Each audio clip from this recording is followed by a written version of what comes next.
Елбасымыз жыл сайынғы Қазақстан халқына жолдауында біз бәсекеге қабілетті дамыған ел болу үшін сауаттылығы жоғары ел болуымыз тиіс деген болады.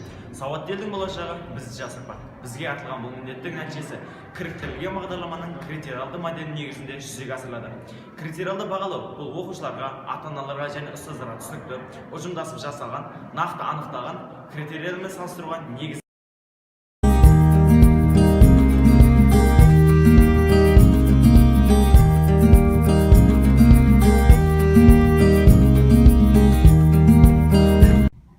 Қаншалықты жұмыстың жақсы орындалғанын бағалайтын тұжырым ол жетістік критерийлері. Жетістік критерийлері арқылы оқу мақсатына жеткенімізді болжай аламыз, өз мүмкіншіліктерімізді анықтаймыз. Әр сабақ сайын түсінік пайымымызды дамыта отыра, өз-өзімізді бағалауға және жетістікке қалай жетуге болатынына кері байланыс жасаймыз.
Критериалды бағалау оқушының жұмыста қаншалықты жақсы орындағанын және мұғалімдер мен оқушыларға оқу мақсатына жеткенін мойындауға мүмкіндік береді. Сонымен қатар бағалаудың ашық және әділ болуын қамтамасыз етеді.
Қайталау арқылы қалыптасқан жоғарғы деңгейде меңгеруді сипаттайтын әрекет дағдыны қалыптастыру.